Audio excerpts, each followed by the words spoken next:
नमस्कार. हेल्थ गप्पामध्ये आपलं स्वागत आहे. आरोग्याशी संबंधित अशाच महत्त्वाच्या माहितीसाठी व्हिडिओला लाईक करा, चॅनलला सबस्क्राईब करा आणि बेल आयकॉन दाबायला विसरू नका.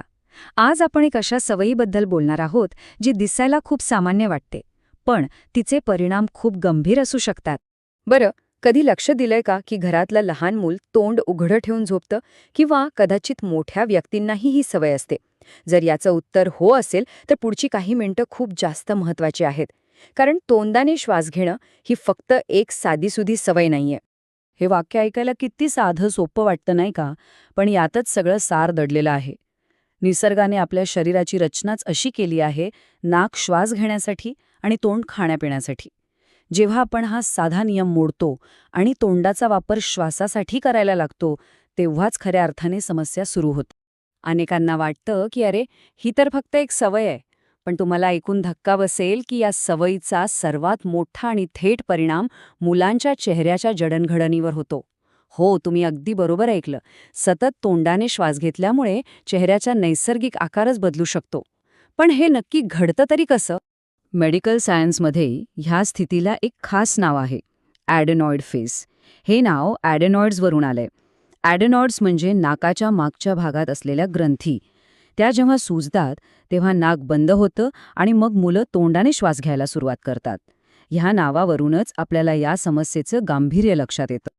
आता इथे दिसणारे बदल नीट समजून घ्या. जेव्हा तोंड सतत उघडं राहतं तेव्हा जीभ टाळूला चिकटून राहण्याऐवजी खाली पडते. यामुळे काय होतं की चेहऱ्याच्या स्नायूंवर आणि हाडांवर चुकीच्या पद्धतीने दाब येतो. परिणाम, चेहरा हळूहळू उभा, लांबट आणि अरुंद व्हायला लागतो. हनुवटी मागे जाते आणि जबड्याचा विकास नीट न झाल्यामुळे दातांना पुरेशी जागाच मिळत नाही. मग दात वाकडे तिकडे येतात आणि सगळ्यात चिंतेची गोष्ट म्हणजे हे बदल अनेकदा कायमस्वरूपी असतात. पण थांबा, गोष्ट इथेच संपत नाही. चेहऱ्यावर होणारे बदल हे तर फक्त हिमनगाचं टोक आहे. या सवयीचे असेही काही धोके आहेत जे आपल्याला थेट दिसत नाहीत, पण ते शरीराला आतून पोखरत असतात. चला पाहूया हे छुपे धोके नक्की आहेत तरी कोणते. तोंडाने श्वास घेतल्यावर सगळ्यात आधी काय होतं तर तोंड सतत कोरडं पडतं. यामुळे तोंडातली लाळ कमी होते. आता ही लाळ आपल्यासाठी खूप महत्वाची आहे. ती आपल्या दातांसाठी एका सुरक्षा कवचासारखं काम करते, त्यांना स्वच्छ ठेवते. जेव्हा लाळच कमी होते तेव्हा दातांना कीड लागण्याचं प्रमाण खूप वाढतं आणि तोंडातून दुर्गंधी यायला सुरुवात होते. ह्याच्या पुढे जाऊन तोंडाने श्वास घेण्याचा थेट परिणाम आपल्या झोपेवर होतो.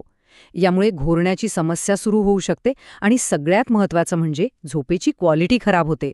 झोप गाढ लागत नाही आणि लहान मुलांची झोप जर पूर्ण झाली नाही तर त्याचा थेट परिणाम त्यांच्या वाढीवर, त्यांच्या एकाग्रतेवर आणि त्यांच्या संपूर्ण आरोग्यावर होतो. चला, आता या विषयाशी जोडलेल्या एका खूप मोठ्या गैरसमजाबद्दल बोलूया. अनेक जण या सवयीकडे दुर्लक्ष करतात, पण त्यामागचं सत्य काय आहे हे जाणून घेणं आपल्या सगळ्यांसाठीच खूप गरजेचं आहे. सगळ्यात मोठा गैरसमज आहे, अरे ही तर फक्त एक सवय आहे, त्यात काय एवढं. पण सत्य हे आहे की आपलं नाक म्हणजे एक नॅचरल एअर प्युरिफायर आहे. ते बाहेरची हवा फिल्टर करतं, तिला गरम करतं आणि मग शरीरात पाठवतं. तोंडाने श्वास घेणं म्हणजे हा सगळा फिल्ट्रेशनचा महत्त्वाचा टप्पाच वगळण्यासारखा आहे. यामुळे धूळ, प्रदूषण आणि जंतू थेट आपल्या फुफ्फुसात जातात. इतकंच नाही तर शरीराला मिळणाऱ्या ऑक्सिजनचं प्रमाणही कमी होतं. ठीक आहे, इतक्या सगळ्या समस्या ऐकून काळजी वाटणं स्वाभाविक आहे, पण चांगली गोष्ट ही आहे की यावर उपाय आहेत. तर आता सगळ्यात महत्त्वाचा प्रश्न, यावर करायचं काय? चला, तेच आता आपण समजून घेऊया. यावर उपाय करण्यासाठी 3 मुख्य टप्पे आहेत. पहिला आणि सगळ्यात महत्त्वाचा, कारण शोधा. नाक बंद का आहे?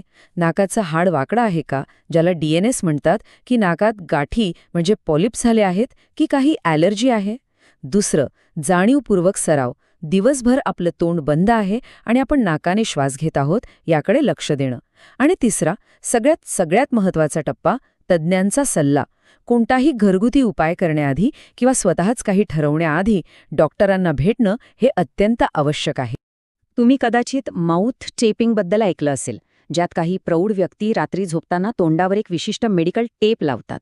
पण एक गोष्ट अगदी स्पष्टपणे लक्षात ठेवा, हा उपाय मुलांसाठी अजिबात नाही आणि मोठ्या माणसांनी तो फक्त आणि फक्त डॉक्टर किंवा तज्ज्ञांच्या सल्ल्यानेच आणि त्यांच्या मार्गदर्शनाखालीच करायचा असतो.